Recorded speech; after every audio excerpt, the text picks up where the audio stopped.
Estamos aqui hoje, então, na presença do Fabiano, professor Ivan e convidados, para poder participar da banca de TCC ou TC, que o Fabiano, do texto que o Fabiano produziu, ele que escreveu sobre as medidas de execução indiretas, medidas atípicas na aplicação do artigo 139, inciso 4º do novo Código de Processo Civil. Primeiro, eu queria agradecer muito a presença do professor Ivan, ele que gentilmente aceitou o nosso convite, né, Fabiano? Sim. Queria também agradecer a presença de todos os convidados aqui e queria, então, explicar como é que vai funcionar a banca, Fabiano. Primeiro, eu dou a palavra a você brevemente faz a sua explanação, entre 5 e 10 minutos no máximo, você pode tratar do tema que você escolheu, falar sobre alguma dificuldade que eventualmente tenha tido ao longo da pesquisa, e se quiser também justificar o percurso que você fez da pesquisa. Alguns alunos costumam, na introdução do trabalho, demonstrar o mote da pesquisa e, ao final, na conclusão, acabam narrando uma diferença, uma divergência de pensamento, né? Uma diferença fazendo um percurso diferente, para que o leitor não fique achando esquisito, né? Que a introdução, o aluno parte de um princípio na introdução e acaba concluindo uma coisa diversa. Então, se você quiser justificar, se esse foi o seu caso, querendo defender e depois não encontrando defesa, ou vice-versa, você pode justificar agora, tá bom? No máximo entre 5 e 10 minutos, você tem a palavra, depois eu passo a palavra ao professor Ivan, na sequência eu posso fazer as minhas arguições, se eu ainda tiver, acredito que você vai falar tudo, mas se ainda restar alguma dúvida eu pergunto, e aí ao final eu e o professor Ivan deliberamos, tá bom? Tudo bem. A palavra é com você, Fabiano, pode começar. Tá ótimo. Essa elaboração do TCC, ela se deu, a idealização em 2019, motivado por ter assistido às palestras do Dr. Frederico dos Santos Messias, que é o juiz titular da 4ª Vara Civil do Fórum Civil da Comarca de Santos, quando ele explanou a respeito do tema. E foi em 3 palestras distintas, no dia 14 de março, na OAB de Santos, dia 27 de junho, na ASP, em São Paulo, e no dia 22 de agosto, na Faculdade Católica, a nossa Unisantos. Eu faço aqui os mesmos agradecimentos iniciais que a professora Letícia fez, colocando o meu coração grato por ela, que foi a mão que nos conduziu lá no início, esplendorosamente, quanto o professor Ivan também, que me recebeu no iniciozinho de 2017, quando abriu as portas da Promotoria Comunitária de Santos. A todos os convidados, a professora Renata, que foi essencial também num determinado caminhar da faculdade para mim, e vou passar então agora o início. Quando a gente fala, o credor é a figura que vale no polo, autor de um processo de execução, e ele busca a satisfação do seu crédito, uma quantia líquida, certa e exigível, em face do devedor, o réu, cuja obrigação não adimplida poderá ele sofrer pressões ou coações psicológicas no decorrer do andamento processual, através de medidas de execução indiretas, que venham forçá-lo a manifestar-se a fim de resolver o crédito do autor da ação, concluindo o pagamento do valor devido. No Código de Processo Civil de 1973, não havia a possibilidade de o juiz lançar mão de medidas coercitivas capazes de pressionar o executado a cumprir com a sua obrigação. Com o advento do artigo 139, inciso 4 do CPC 2015, veio traduzir um poder geral de efetivação, permitindo a aplicação de medidas atípicas para garantir o cumprimento de qualquer ordem judicial, inclusive no âmbito do cumprimento de sentença e no processo de execução baseado em títulos executivos extrajudiciais. Até os dias atuais, continua reinando soberano o devedor no seu império da inadimplência procrastinada. Haja vista que até que se esgotem as tradicionais medidas típicas de execução, que eu falei que eram elas únicas, vigoradas no código anterior, para que, uma vez frustradas, possa então o magistrado determinar as atípicas, que veio com o advento do novo Código 2015. A noção de trabalhar a realidade de forma atípica não significa a ausência de parâmetros, pois os critérios a serem observados pelo juiz são vários. Assim, se garante a segurança jurídica tanto para o credor quanto para o executado. Os critérios a serem analisados pelo juiz são a necessidade da realização da tutela devida, a observância ao contraditório e ampla defesa, a necessidade de fundamentação da decisão que determinou a medida executiva e a observância do postulado da proporcionalidade e da razoabilidade no implemento da medida no caso concreto, levando em consideração a necessidade de efetivação da tutela e o princípio da menor onerosidade ao devedor. É preciso conciliar todas as normas que flexibilizam o processo, de forma a subsidiá-lo com segurança, criando diretrizes para a aplicação desses dispositivos, que se encontram no artigo 139, inciso 4, e nos artigos 297, parágrafo 1º, e 536, parágrafo 1º, todos do CPC 2015. Neles, o magistrado encontra as balizas de que norteiam seus limites e determinar todas as medidas indutivas que considerar adequadas para a efetivação da tutela, assegurando o cumprimento da ordem judicial, podendo, caso necessário, inclusive requisitar o auxílio de força policial, como diz no próprio artigo. O que são as medidas atípicas, indiretas, indutivas, de coerção para execução? Parte-se da cognição dos julgadores que optam subsidiariamente por tais medidas de execução para medidas de exceção para execução, pois esgotadas aquelas medidas tradicionais típicas diretas. Exemplo, Bacen-Jude, Renan-Jude, Arispe. Se o direito material só pode ser viabilizado através do processo, esse processo não sendo efetivo, o direito seria inócuo, não produzindo aquilo para o qual ele nasceu, ou seja, entregar a satisfação do crédito buscada pelo credor. O que seria, no melhor dos mundos, tornar o processo de execução, em última análise, mais efetivas com a certeza do jurisdicionado em ter o seu deslinde concluído e satisfeito. Entretanto, contudo, porém não distante, nenhuma dessas medidas tipificadas no mencionado diploma processual civil representa diretamente o cumprimento ou a satisfação da obrigação, porque não é este o propósito dessas medidas indiretas de execução. As medidas executivas, na sua aplicação, foram pensadas para exercerem uma forma de pressão psicológica. No caso, o destinatário da ordem, que é o devedor da obrigação, podendo realizá-la, não demonstra ânimo para tanto.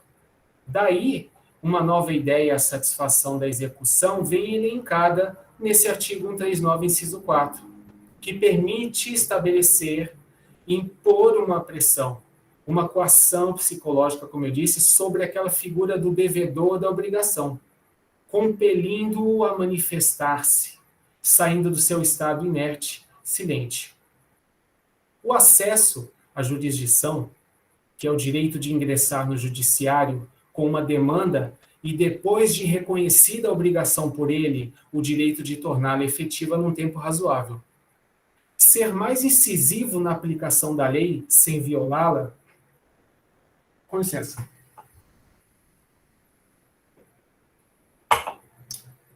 Ser mais incisivo na aplicação da lei sem violá-la, ou colocar o devedor em posição vexatória, tampouco cometer atos desarrazoáveis e desproporcionais, para atuar nos claros limites da Constituição e do processo civil são os desafios cotidianos do magistrado e da serventia ao seu comando.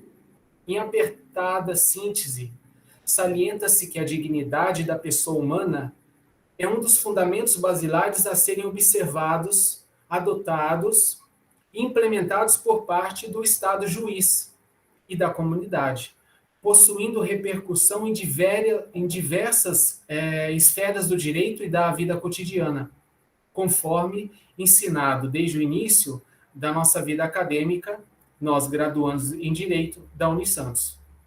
A previsão, elencada lá no artigo 139, inciso 4º, é para que o juiz adote providências favoráveis à efetividade de suas decisões.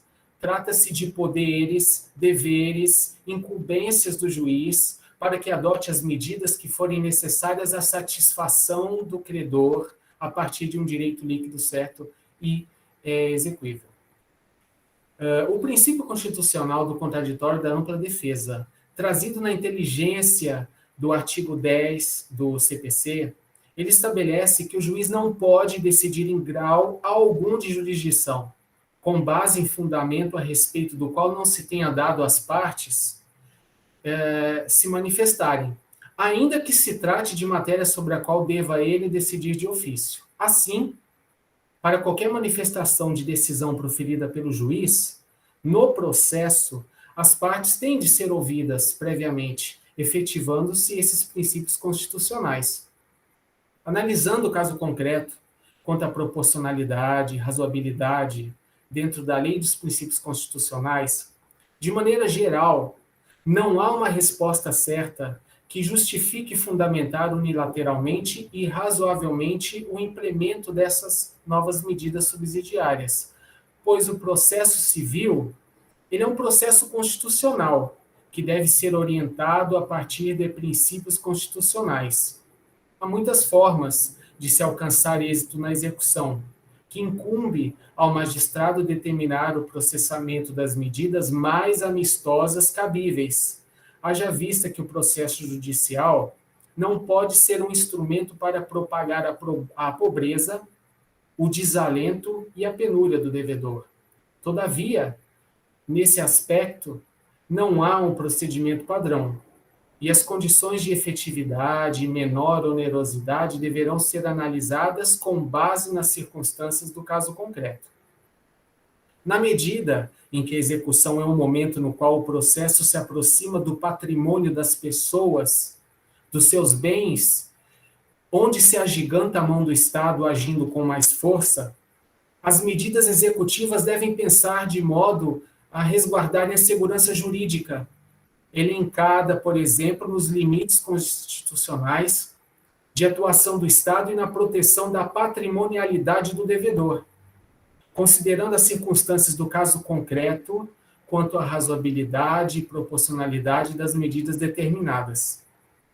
Todavia, na aplicação das medidas indiretas, de suma, é a importância na observação da proporcionalidade e da razoabilidade, pois estes princípios abstratos, de conceito aberto, vão permitir que o togado analise no caso concreto a possibilidade da presença desses requisitos que viabilizaria a imposição daquelas medidas coercitivas.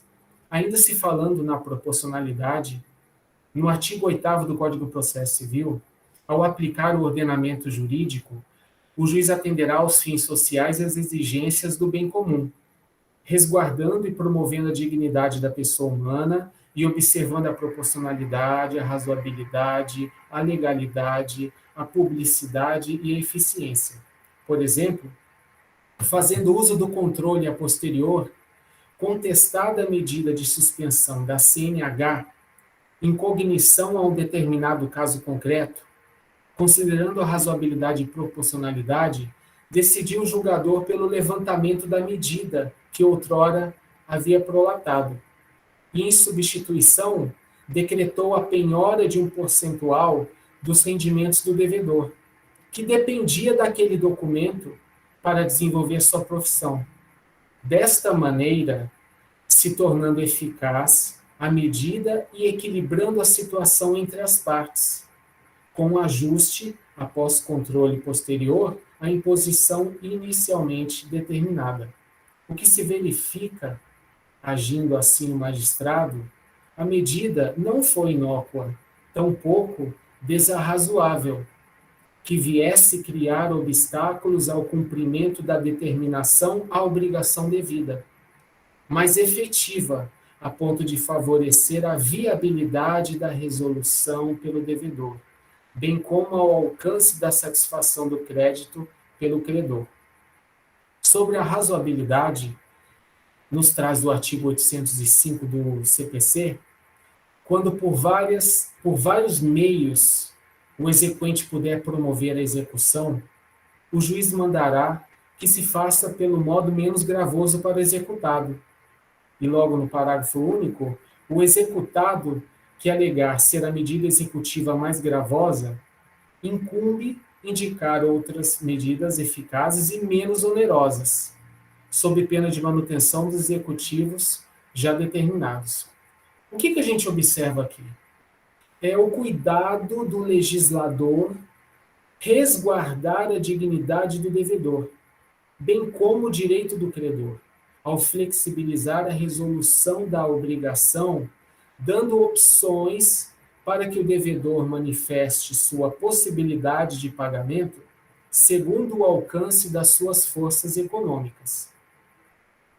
Pontuando outros princípios constitucionais, nós temos elencados lá no artigo 5º, 35, 37 e 78.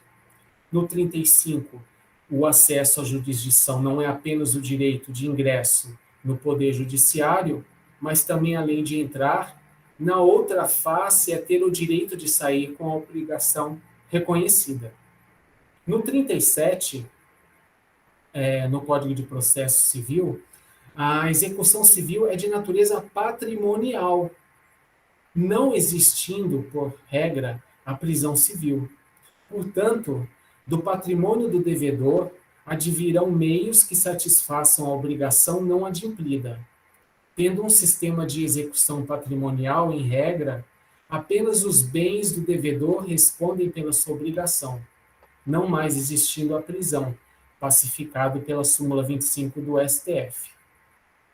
O tempo razoável da duração do processo e na qualidade da prestação judiciária a ser entregue à sociedade é um princípio abstrato, dado a dificuldade de se dar concretude sobre o que seja razoável. A efetividade é necessidade de se buscar alternativas, meios que propiciem e permitam que os direitos perseguidos sejam efetivados, satisfazendo o direito do credor, uma vez o devedor cumprido a obrigação a partir da medida executiva, aquela determinada pela ordem judicial. Assim, a ordem social ela é restabelecida. Vou dar um pequeno exemplo que eu achei bem interessante. A notação de impedimento de saída do país junto à Polícia Federal, que uma vez privado de sair do país, não podendo viajar e mais efetiva que a apreensão do documento, pois no Mercosul utiliza-se tão somente o RG. Assim, o devedor ele se virá pressionado a cumprir a obrigação ou a manifestar-se quanto à flexibilização da medida e resolver a situação, demonstrando uma forma menos gravosa para o seu cumprimento, ao invés de ficar inerte, silente no processo, que se observa quando da aplicação das medidas diretas iniciais de execução.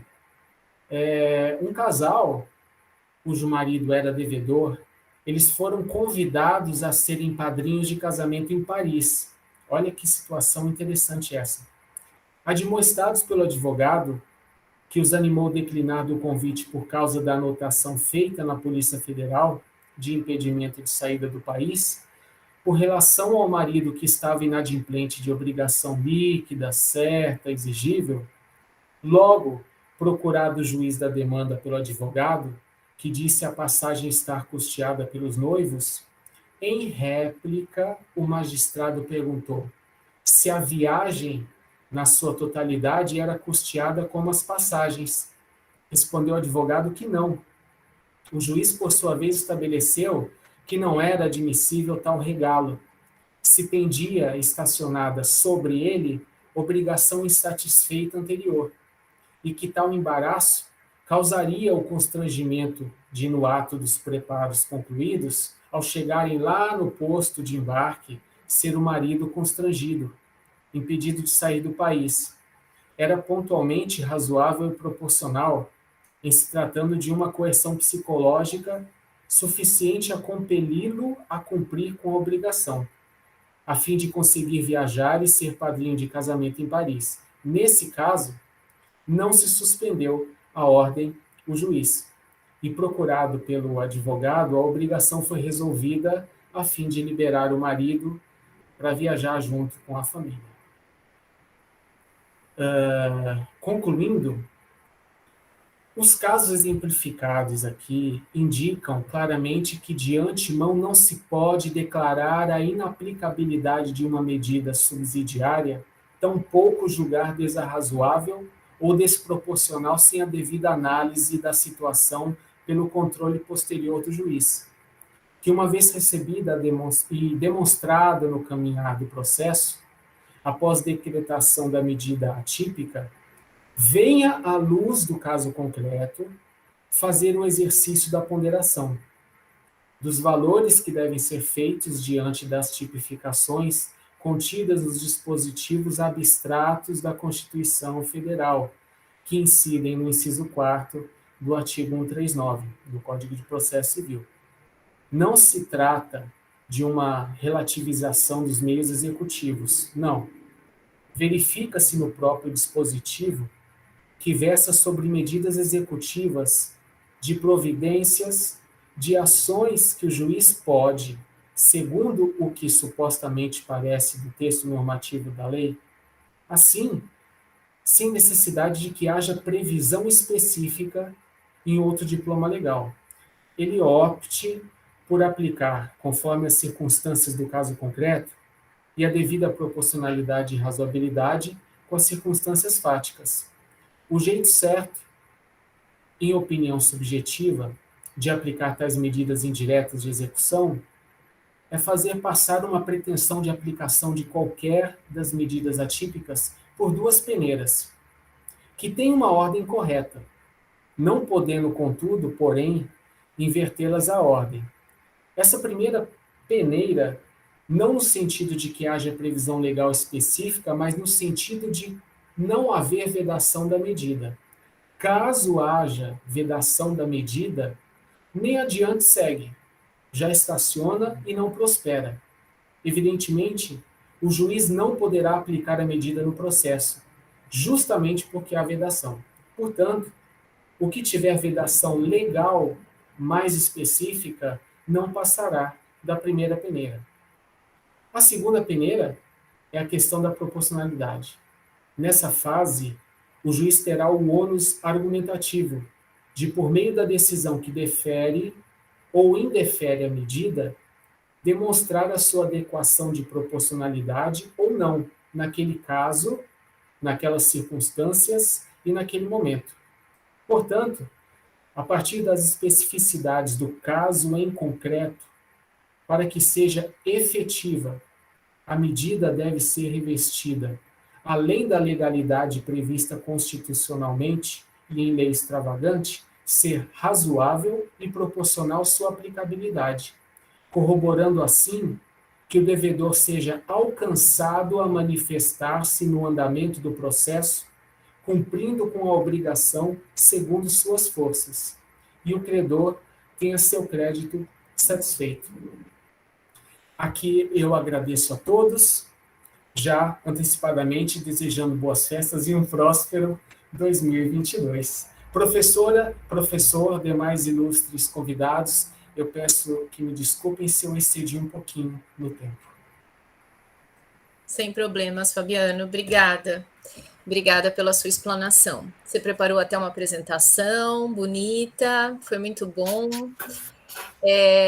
Eu gostaria de passar a palavra agora ao professor Ivan, agradecendo mais uma vez o fato dele ter aceitado esse convite tão gentilmente, tão prontamente.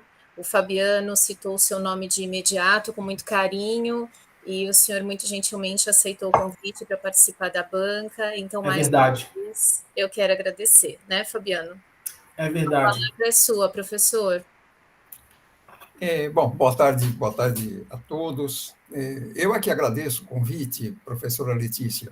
O Fabiano realmente, ele logo no início do curso, ele participou da promotoria comunitária, não é?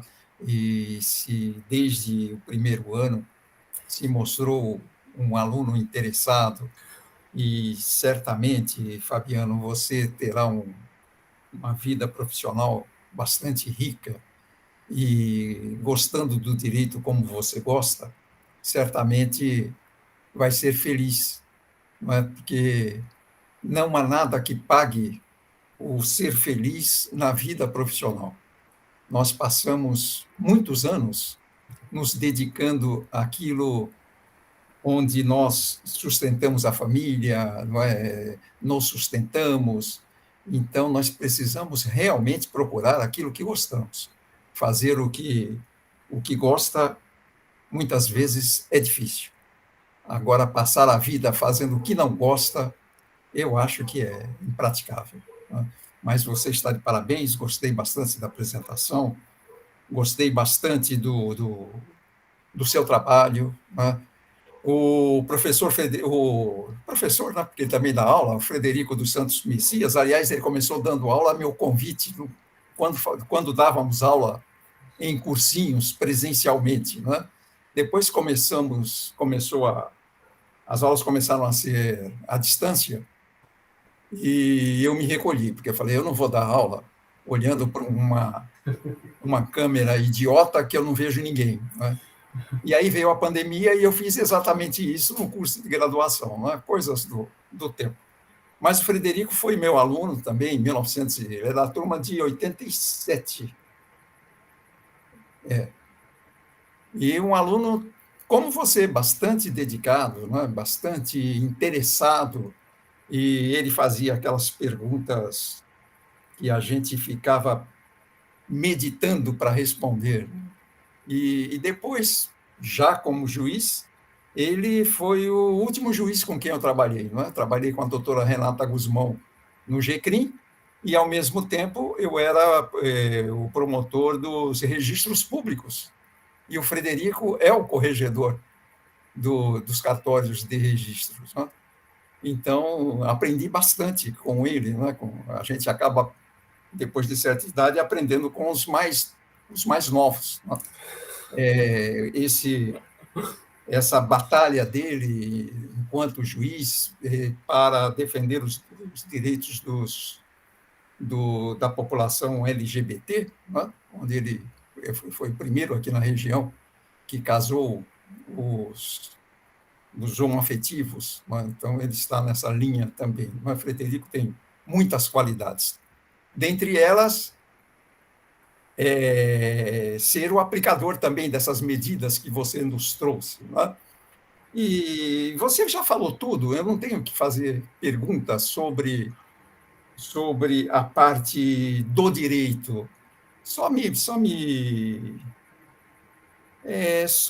deixa preocupado, Fabiano, e eu queria ouvi-lo a esse respeito, esses conceitos abertos, que nenhum de nós é contra, não é? Proporcionalidade, em busca do ideal de justiça, mas nós todos, seres humanos, e os juízes, embora alguns se entendam acima disso, mas a maioria é humano também, não é?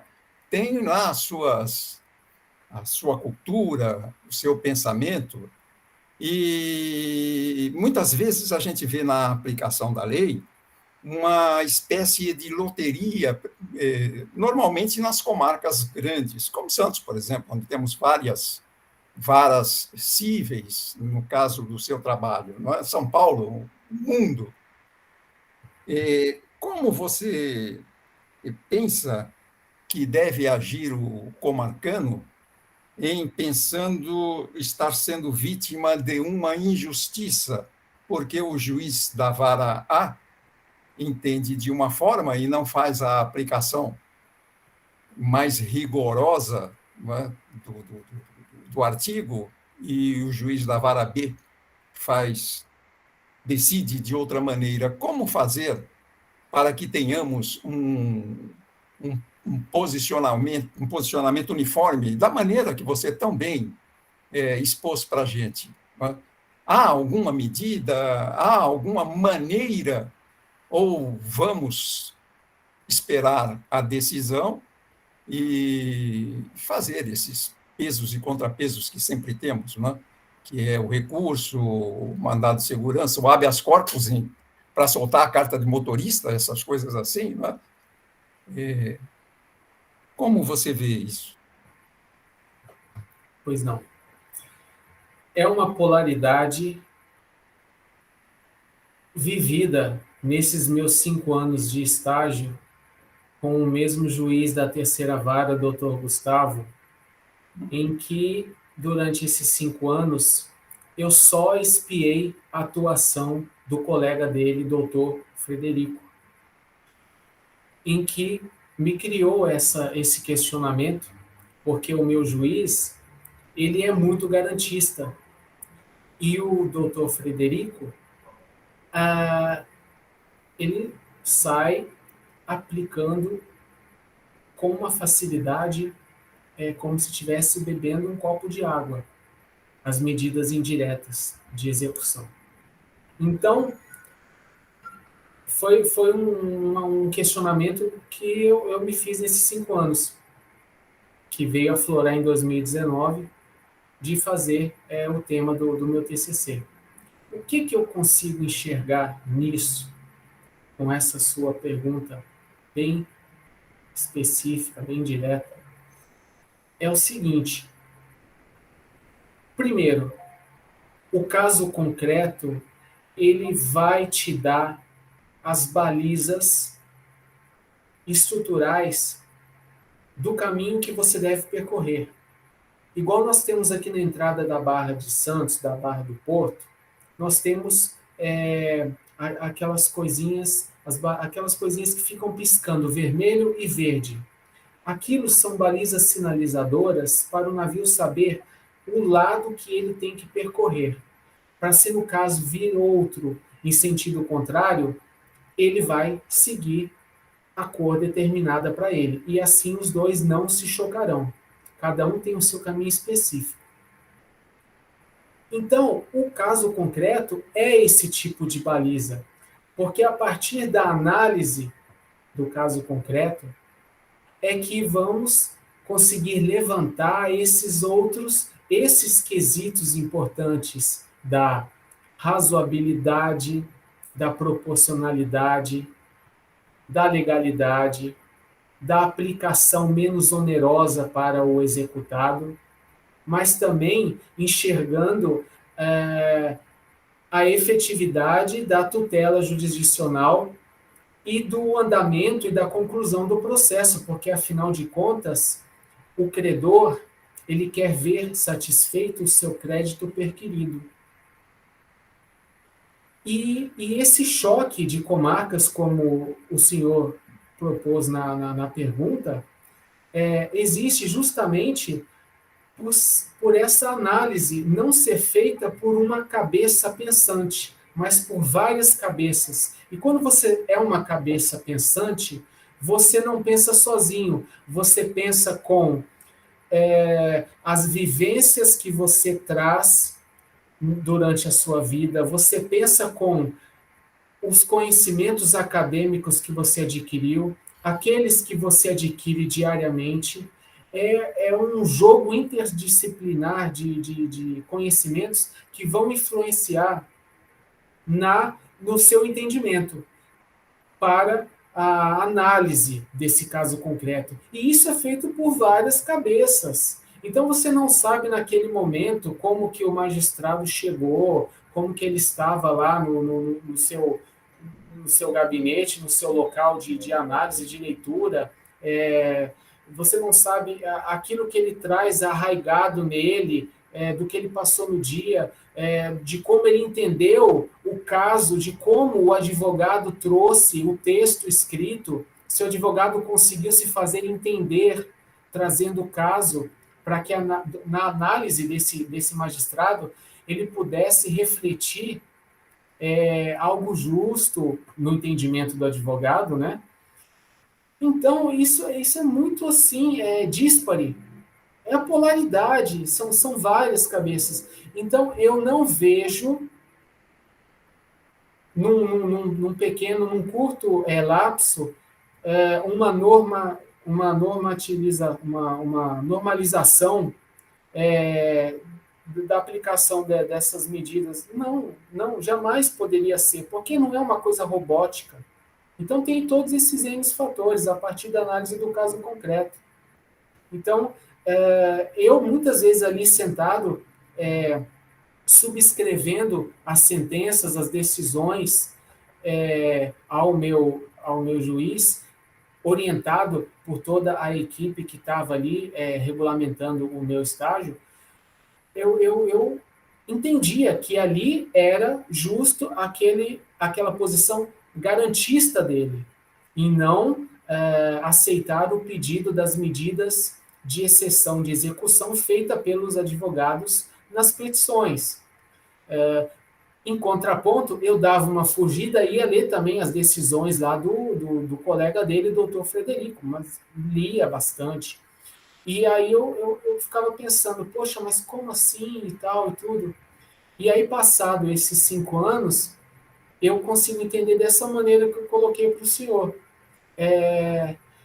Não consigo, não jamais vou poder criticar, jamais eu vou poder dilapidar a decisão dessa, porque só ele é único naquilo que ele pensou, naquilo que ele analisou, naquilo que ele escreveu, né? E normativização, fazer essa uniformização, né? Não, eu não vejo isso possível. Professor, eu fugi ou eu consegui entrar direitinho na pergunta?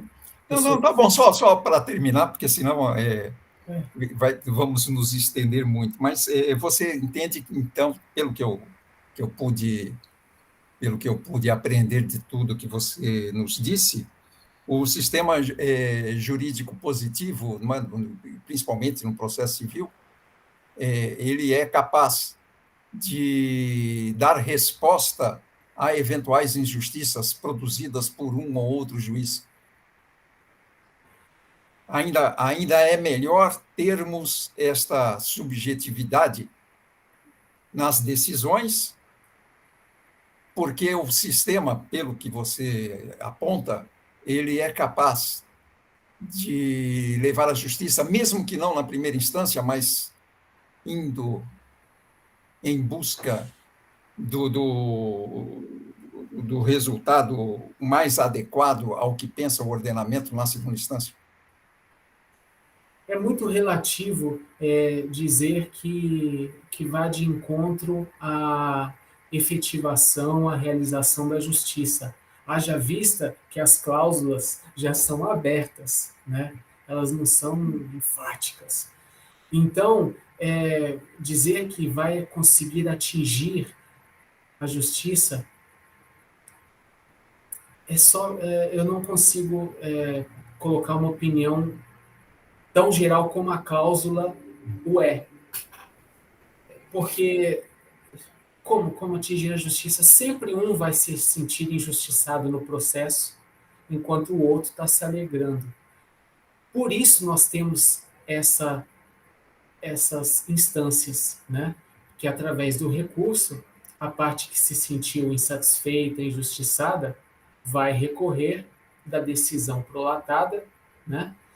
Ou da decisão que deixou, através do embargo de declaração, que deixou alguma coisa omissa, alguma coisa por dizer, alguma coisa inócua, entendeu?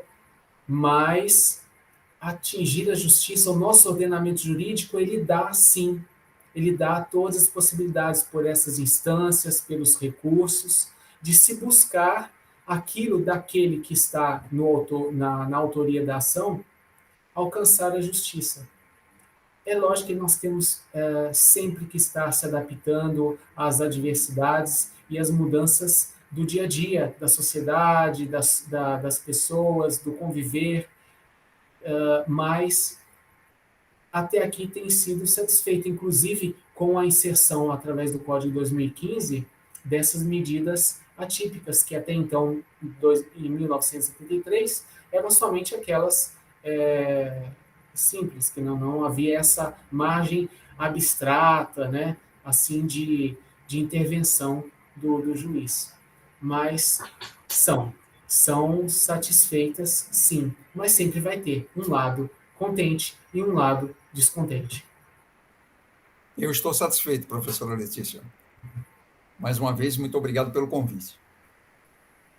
Imagina, nós que agradecemos, professor. Obrigada.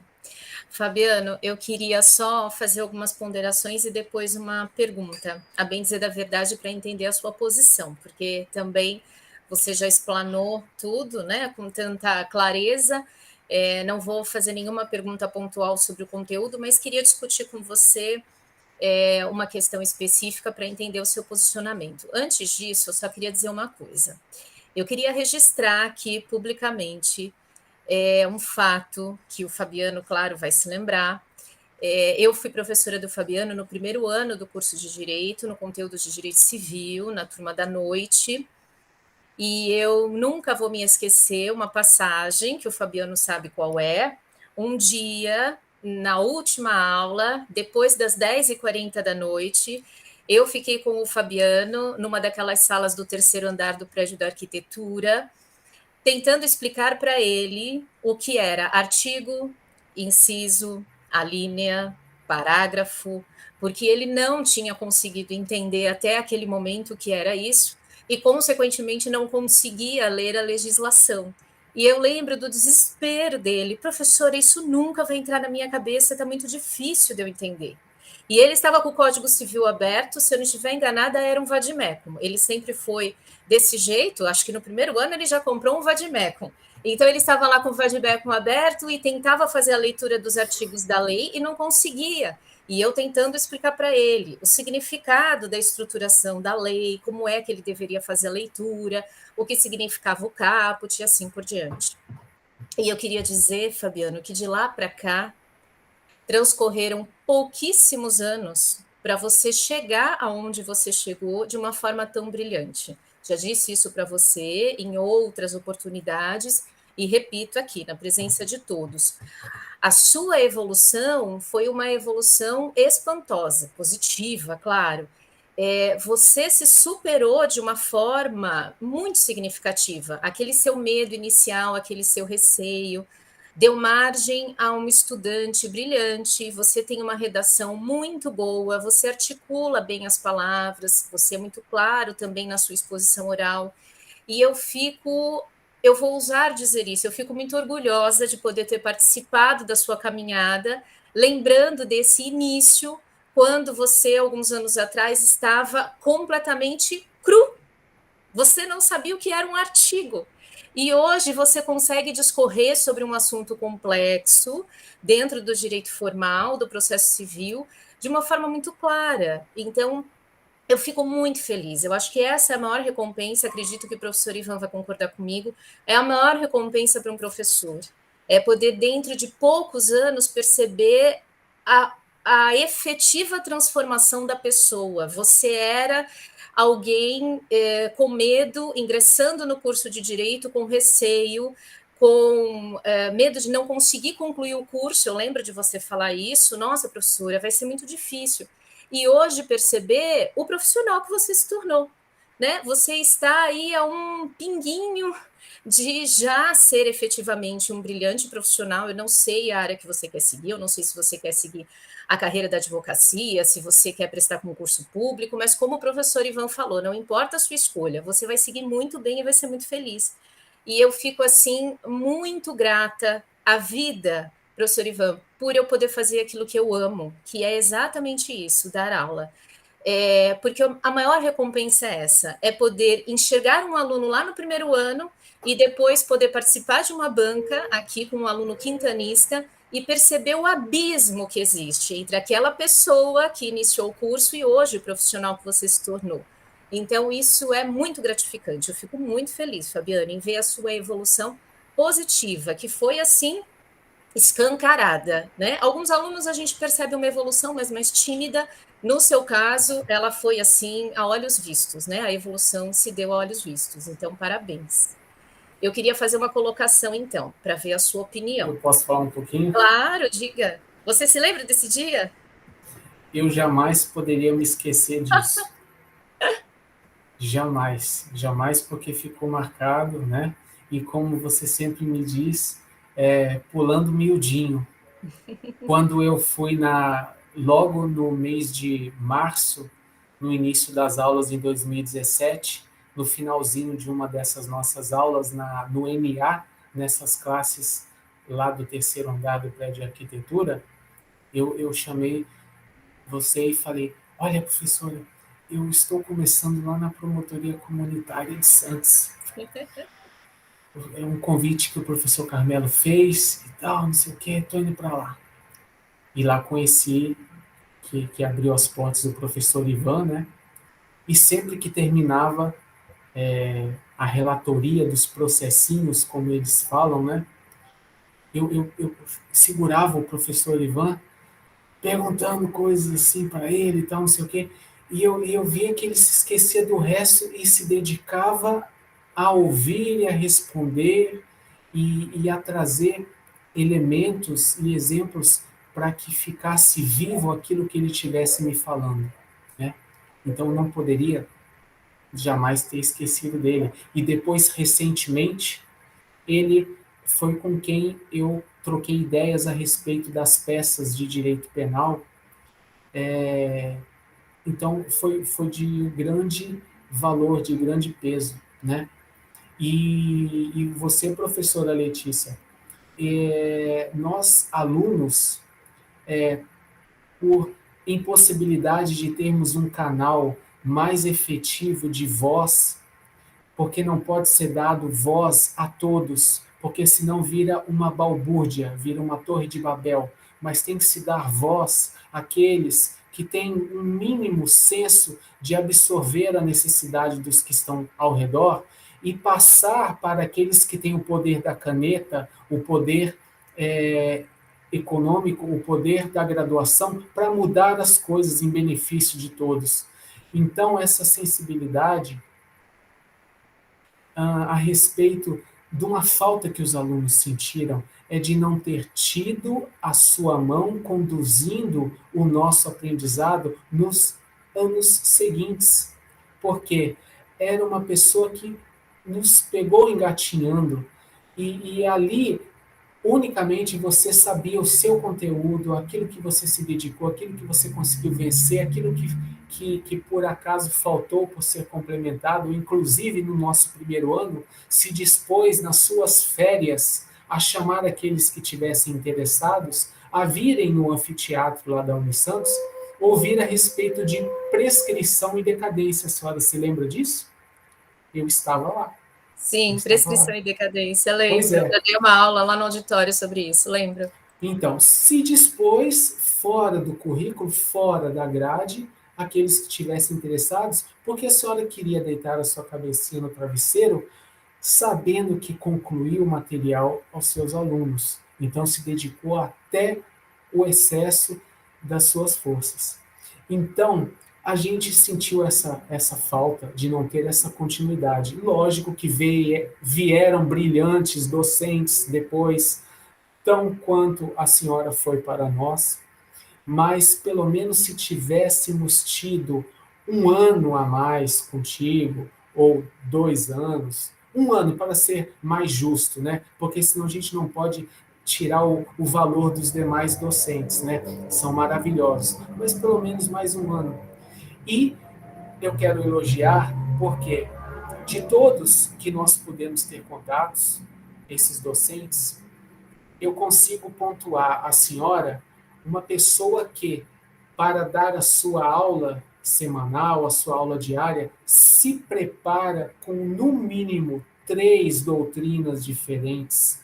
E o material que traz à nossa sala de aula é um material revisado constantemente. Então, nós bebemos do mel que desce da barba de Arão mas ele é refinado. Ele não é algo que foi criado, algo que foi montado, engavetado. Opa, tenho aula amanhã. Peguei, botei debaixo do braço, fui para a faculdade e ministrei para os meus alunos. Não. Não. Como a senhora fala durante a aula, não. Abre-se as suas três doutrinas, como a senhora sempre nos explicava e trazia a posição desses doutrinadores a respeito de cada pontuação da matéria, e estuda, e revisa, e traz aquele material novinho. A gente percebe isso, a gente percebe na dedicação do profissional e como é passado esse conhecimento, entendeu? Então, eu não poderia também deixar de pontuar e trazer essa verdade aqui, parabenizando essa sua lisura, essa sua competência profissional. Que Deus venha abençoar isso em todos os outros tão queridos que nós temos na docência da Unisantos, que fazem cada um a sua joia, o seu melhor, mas a senhora foi nossa, esteve conosco, está aqui comigo, não ao apagar das luzes, não, porque professor Ivan, professora Letícia, eu quero, nos próximos meses, nos próximos anos, sempre poder encontrá-los na posição de aluno, porque essa posição de aluno ela é confortável, ela não nos dá uma envergadura pujante, algo assim que se tornaria um indivíduo com distâncias. Não, mas a posição de aluno ela é maravilhosa porque a gente se dá a oportunidade de errar, de exceder, de fazer perguntas sem nexo, de nos posicionar a respeito de uma situação, de um quesito, de um problema, sem medo do que o outro que vai nos responder vai acolher essa pergunta ou vai menosprezar. Não, principalmente vocês dois. Então, isso dá uma tranquilidade na nossa presença como aluno, isso dá uma segurança. Essa é a palavra, segurança. Então, eu quero sempre que vocês possam me ver, possam me acolher, encontrar comigo como vosso aluno, nessa condição segura, nessa condição tranquila, nessa condição aconchegante de aluno, né? Professor Ivan, professora Letícia, as palavras me faltam para agradecer. Faço em memória a professora Renata, meu Deus, que doce de criatura sensível, que não poderia estar em outro cargo que não esse cargo de comando. Que sensibilidade, que às vezes a gente não precisa nem se expor, se expressar. Ela já sabe quando a gente está trazendo um problema, uma dificuldade. Assim, vocês dois também sempre se mostraram. Então, eu faço jus esse agradecimento em memória ao nome dela e a tudo que ela também, juntamente com vocês dois, representaram na minha vida acadêmica e elogiando todos os demais docentes no nome de vocês dois. Tá bom? Obrigada, Fabiano. Muito obrigada. Eu vou só fazer uma colocação rápida e eu queria só saber o seu posicionamento. Como eu disse, eu não vou fazer nenhuma pergunta específica sobre o assunto, mas só queria registrar aqui o seguinte. No capítulo 2 do seu trabalho, você fala sobre a cultura de proteção do devedor. Quando você aborda esse tema, falando sobre a cultura de proteção do devedor, você até citou aqui na sua apresentação o reino da inadimplência, né, onde reside aí a figura do devedor. O que eu queria perguntar para você, comentar com você, queria saber a sua opinião. Você acha que este posicionamento de um distanciamento entre credor e devedor ainda existe, ainda permanece? Eu vou justificar a minha colocação. O que me parece é que antes já da pandemia e agora com o advento da pandemia, nós começamos a ter uma mudança, principalmente na relação jurídica entre contratantes, nas relações jurídicas obrigacionais contratuais. Há um tempo atrás, efetivamente, credor e devedor se viam como rivais, né? O credor, nesse seu posto de favorecido, né? De recebedor do crédito, e o devedor acuado ali, mirradinho, numa posição desvantajosa, já devendo alguma coisa, enfim. Se percebia esse posicionamento, essa visão que as partes contratantes tinham, isso era muito claro, os litígios eram muito presentes, tanto que a gente tem hoje uma máquina do judiciário absolutamente inchada, porque a nossa sociedade, inclusive, tem esse perfil altamente litigioso, né? E num contrato as partes se enxergavam, melhor dizendo, como rivais. O que a gente tem percebido é uma mudança desse posicionamento em relação aos contratantes, principalmente contratos, né, relação jurídica contratual, e agora, ao longo da pandemia, nós começamos a perceber um posicionamento distinto, onde os contratantes começaram a se enxergar como parceiros, ou seja, se não fizessem concessões, se não firmassem uma parceria, não iriam conseguir enxergar a produção de efeitos do contrato. O contrato iria ser inadimplido, a obrigação contratual iria ser inadimplida, não haveria outra opção a não ser recorrer ao judiciário, e muito provavelmente esse litígio iria perdurar durante muitos anos e nenhum efeito efetivo, né, nenhuma eficácia concreta do contrato iria se extrair. Quer dizer, o crédito do credor não iria ser satisfeito. O famoso ganha, mas não leva, né? Não adiantaria nada. Então, me parece que hoje nós estamos começando a passar por essa transformação, principalmente com o advento da pandemia. Por conta da pandemia ser considerada um caso fortuito, força maior, em alguns casos, para alguns contratos, havendo inclusive uma discussão da doutrina muito grande sobre o chamado dever de renegociar.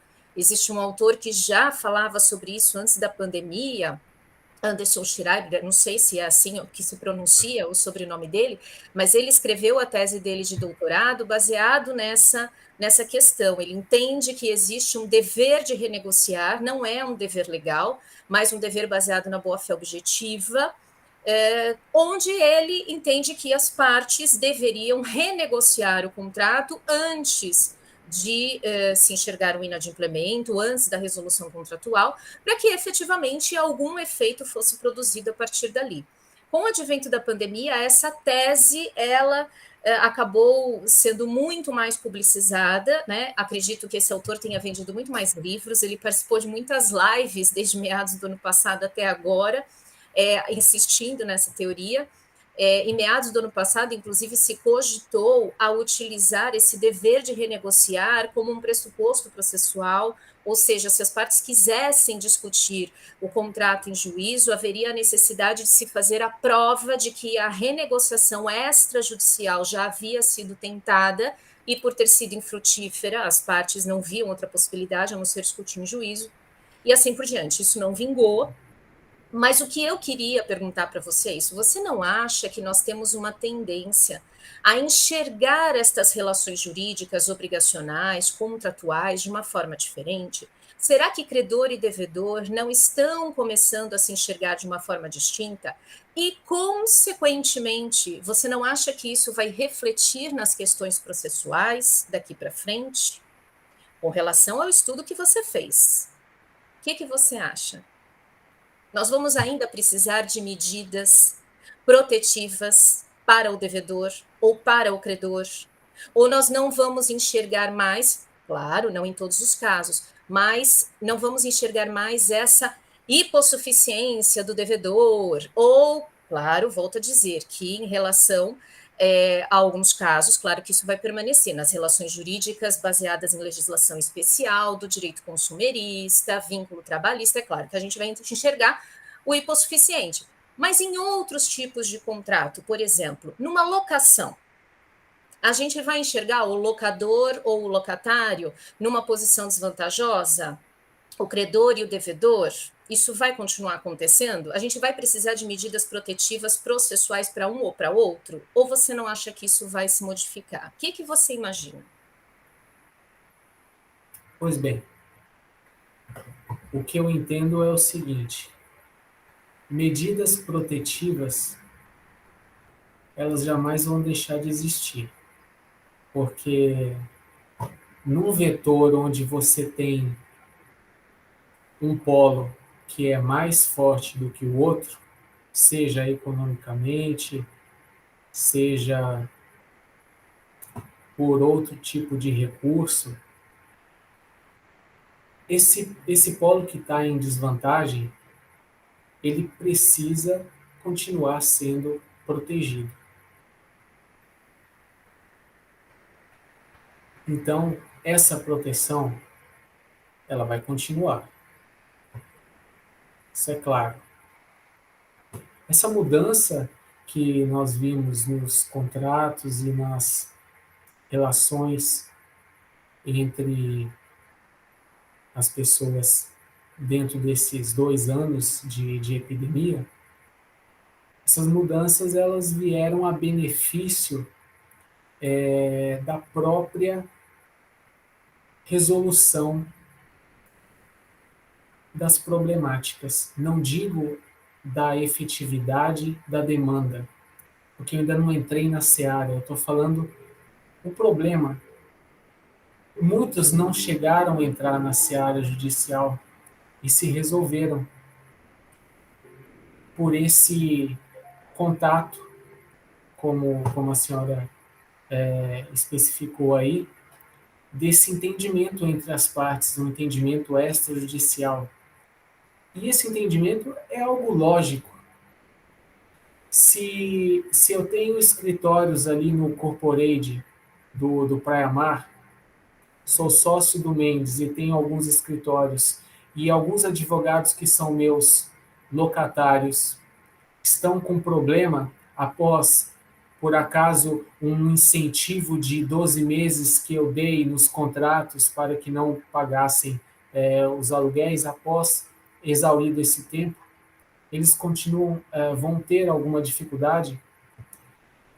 É lógico, eu vou perder o tempo que nós sabemos que ele é gasto e ele é justo judicialmente para poder ter satisfeito aquele crédito ou ver resolvida aquela demanda que eu levaria no judiciário, ou eu extrajudicialmente chamo essa pessoa para conversar, abro a minha mente e vejo, diante as condições do próprio alcance dela em realizar e a vontade que ela tem de realizar a sua obrigação devida, que não foi adimplida, e eu tenho essa mentalização de enxergar isso e procurar conversar e ali nos ajustarmos qual a melhor maneira, qual é o melhor valor, que não vai reduzi-lo à estagnação. Então, isso é muito melhor. Você desafoga o judiciário, você resolve a sua problemática sem entrar naquela demanda, sem haver aquele desgaste natural que o judiciário dá às partes que nele labutam, porque é desgastoso, tanto economicamente como energia que você dispõe ali, coisas que você deixa de fazer porque você está empenhado em resolver aquela problemática judicialmente. Então, essa epidemia, essa nova maneira de ver os contratos, de ver as relações, pela autonomia da vontade das partes, e enxergando essa balança dos dois polos nessa relação, ela é positiva. Ela é positiva e eu vejo como eficaz, porque tem se mostrado que muitos têm se resolvido sem entrar na seara judicial. E isso vai trazer mudanças? Não, eu te digo, já está trazendo mudanças e vai se trazer muito mais mudanças. Inclusive, esses autores, esses credores, esses executores, não vou dizer numa grande maioria, porque seria o melhor dos mundos, a gente não vai chegar nisso, mas a boa parte desses já tem essa mentalidade de enxergar a hipossuficiência daquele que contratou com ele, dos limites de alcance das possibilidades econômicas daquele que contratou com ele, ou de eventual dificuldade que ele esteja passando para poder concluir a sua obrigação anteriormente pactuada. Então, já está havendo, muito silenciosa, viu? Muito silenciosa, mas está havendo essa mudança interior nas pessoas. Mas o judiciário jamais pode abrir a mão, seja em qual for a sua esfera trabalhista, consumerista, civilista, penalista, abrir a mão da proteção do hipossuficiente. Jamais. Há de continuar existindo isso, sim. Professora, eu consegui entrar na sua pergunta? Ficou faltando alguma, por favor? Não. Eu só provoquei você, queria saber o seu posicionamento, porque esses autores que defendem essa tese, dessa mudança de visão nas relações contratuais, né, entre os sujeitos contratantes, eles afirmam que, inclusive, as partes vão deixar de recorrer ao judiciário e vão começar a recorrer a outras formas de dirimir conflitos, a mediação, a conciliação. Então, nós teríamos aí uma mudança em relação a essas questões processuais, né? Quem sabe é a tese que alguns deles defendem, né? Estou falando dentro do direito civil, do direito processual civil. É claro que, em relação à legislação especial, como eu falei, direito consumerista, enfim, as relações todas ainda se mantêm da mesma forma, né? Com a hipossuficiência, nos contratos de adesão, o aderente também sendo hipossuficiente, e assim por diante. Mas pensando na legislação, na lei geral, né? No Código Civil, todo e qualquer outro contrato, né? Toda e qualquer outra relação jurídica com vínculo contratual que se rege pelo Código Civil, então esses autores têm esse posicionamento, que haveria uma mudança que já vinha acontecendo, como você falou, muito silenciosamente, mas que a pandemia teria acelerado. Então, haveria uma mudança nessa visão que os contratantes teriam entre eles, para que o contrato pudesse produzir efeitos, e que já de antemão iriam pensar nessa possibilidade. Olha, não queremos litígio, né? E se houver litígio, vamos recorrer então à mediação, à conciliação, ou até à cláusula arbitral, né? Pensando na questão da arbitragem. Então, recorrer a esses outros meios que não propriamente recorrer ao judiciário. Quando a gente fala em judiciário, a gente presume litígio, lide, claro, né? Conflito de interesses qualificado por uma pretensão resistida. É claro que para recorrer à arbitragem, da mesma forma, a gente vai pensar no litígio e numa composição amigável entre as partes, a gente tem que enxergar o conflito de interesses, mas me parece que as partes estão começando a enxergar mais vantagens na mediação, na conciliação ou nessas vias extrajudiciais, do que propriamente o desgaste de um processo, de uma ação judicial, uma execução de muitos anos, né, publicizada, de muito custo e assim por diante. Então, o que eu queria dizer é isso. Será que você concorda que essa visão modificada das partes dentro do direito material, será que não vai refletir para as questões processuais? É o que esses autores defendem. Quem viver, verá.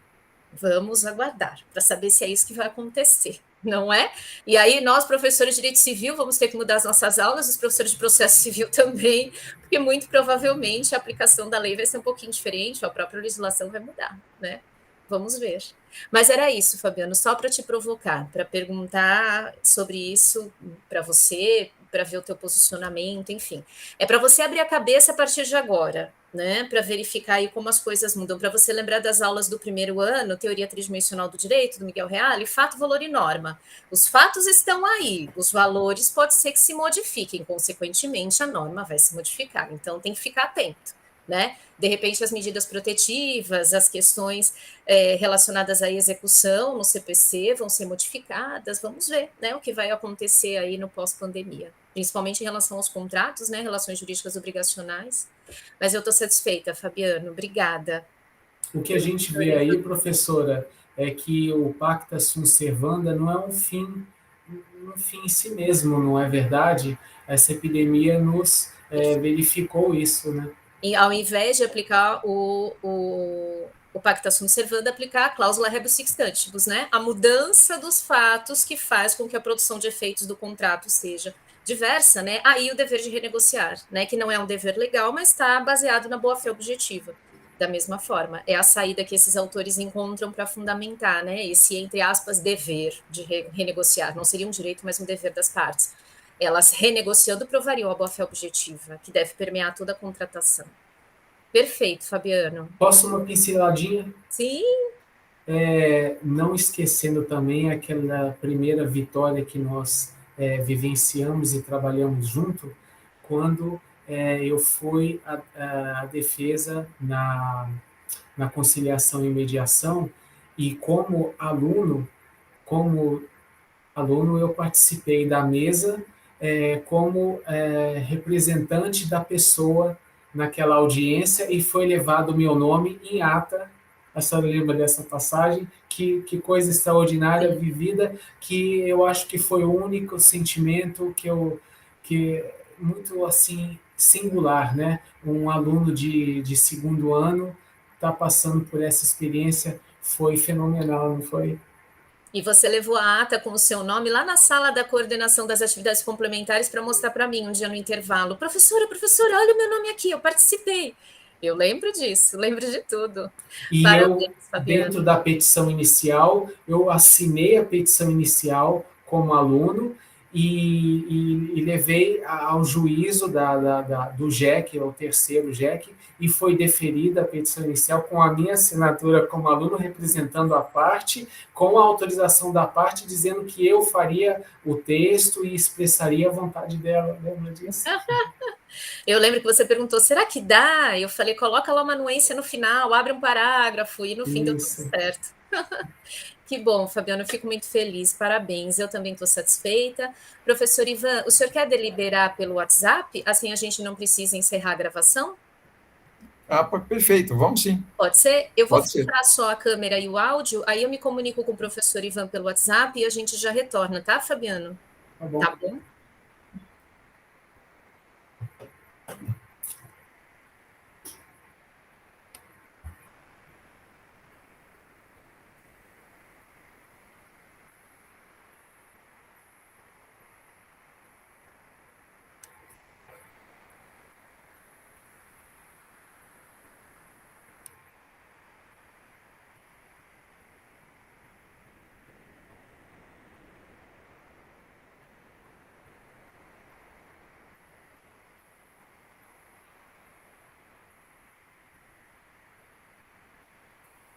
Quero agradecer a presença de todos aí.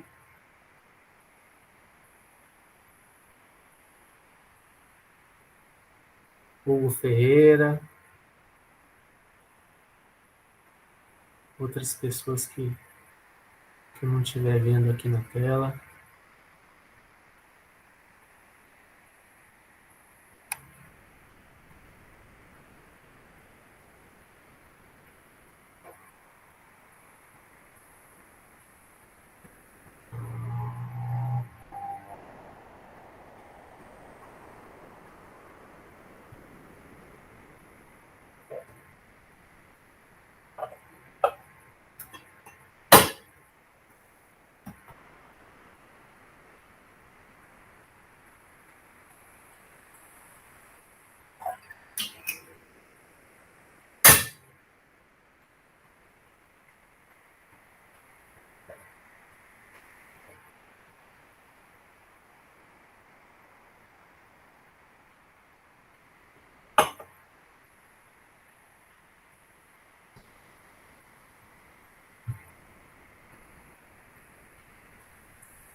Retornamos, Fabiano.